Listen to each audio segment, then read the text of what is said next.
Singleton design pattern ये हमारा next module है। सिंगलटन डिज़ाइन पैटर्न ये होता है कि इसमें जो आप एक ऑब्जेक्ट बनाते हैं, उस ऑब्जेक्ट का हमेशा एक ही इंस्टेंस आपको मिलेगा। उसके मेमोरी में एक से ज़्यादा इंस्टेंस नहीं बनेंगे। ठीक है, कैसे ये बनाया जाता है? ये भी ऑफ कोर्स इफ़ी से ही बनेगा। सिंगलटन, कोई भी नाम दे सकते हो, नहीं आपको सिंगलटन देना, मैं फ़िलहाल सिंगलटन ले रहा हूँ।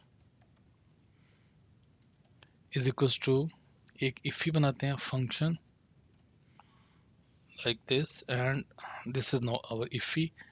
तो क्या करेंगे हम, इसके अंदर एक वेरिएबल ले लेते हैं इंस्टेंस, कोई भी नाम, एनी नेम,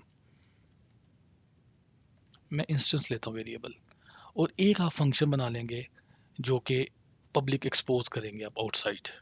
ठीक है, अब आप वो उसको डायरेक्टली एक्सपोज करें, रिवीलिंग पैटर्न से, जैसे भी आपका दिल करता है आप उसे एक्सपोज कर सकते हैं। So I see like this function create instance. ठीक है जी, मैं कहता हूँ जी क्रिएट इंस्टेंस करें।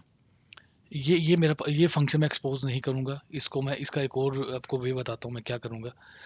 करना क्या है, हमने इसके अंदर कोई भी डाटा लिया, something const object is equals to new object and I say name colon something, ये name, and I now I say return object. एक ही ये वाला जो हमारा ऑब्जेक्ट बनेगा।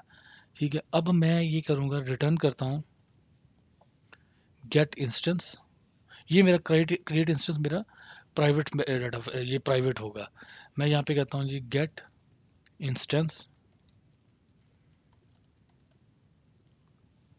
गेट इंस्टेंस फंक्शन, एक फंक्शन बनाते हैं हम यहाँ पे, एंड नाउ आई से अगर इंस्टेंस नहीं है जो हमने ऊपर वेरिएबल लिया हुआ है, अगर ये इंस्टेंस नहीं है तो फिर इंस्टेंस को बना दो, instance is equals to create, ये ऊपर वाला फंक्शन मैंने इसमें कॉल कर दिया कि ये एक नया इंस्टेंस क्रिएट कर दो।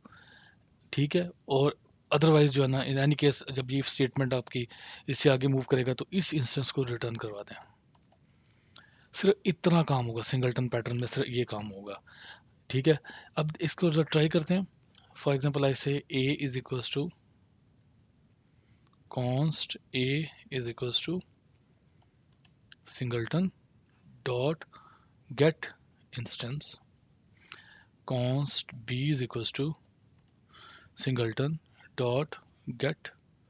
दो वेरिएबल लिए हैं, वेरीफाई करना है कि क्या ये सेम है कि नहीं है। Yes, we can verify it. Console dot log a is equals to b. तो ये आपको क्या रिटर्न करता है, ट्रू या फॉल्स, इसको रिटर्न करना चाहिए। लेट्स सी दिस, ट्रू, ये सेम इंस्टेंस उसके, यानी कि दोनों एक ही इंस्टेंस है।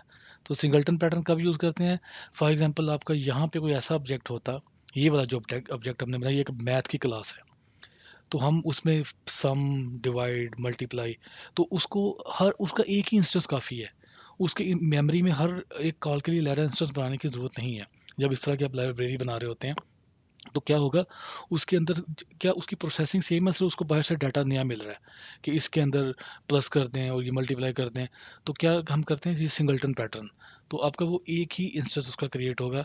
जबकि अगर आप दूसरे फंक्शन अगर इसके बगैर बनाएंगे नॉर्मली, तो आपके इससे क्या होगा, नेक्स्ट यू विल हैव, यानी यहाँ जब आप इसकी इक्वालिटी चेक करेंगे तो कभी भी वो इक्वल नहीं होंगे, क्योंकि दोनों के ऑब्जेक्ट मेमोरी में ज़्यादा बने होंगे।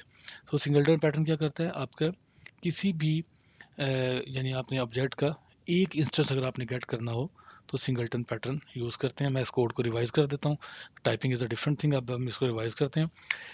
एक आपने वेरिएबल लेना, एनी वेरिएबल जो भी नाम रखें, उसके बाद आपने एक प्राइवेट फंक्शन बनाना है जो कि इस इंस्टेंस को क्रिएट कर देता है। इस इंस्टेंस को, यहाँ हो सकता है आपका कोई बहुत बड़ा और काम लिखा हो, कोई मैथ की क्लास लिखी हुई है, समथिंग लाइक दिस, और आपने ये ऑब्जेक्ट रिटर्न कर देना है। अब आपने पब्लिक एक्सपोज करना है just one function get instance. इसमें चेक करना है कि अगर ये इंस्टेंस अभी किसी किसी ने भी नहीं एक्सेस किया फर्स्ट टाइम, तो वो क्रिएट कर दे इंस्टेंस। अदरवाइज जब भी कोई एक्सेस करेगा उसको ये इंस्टेंस, यही वाला इंस्टेंस मिलेगा जो एक बार क्रिएट हो चुका है, बार बार ये क्रिएट नहीं करेगा इन मेमोरी। तो this was our singleton design pattern.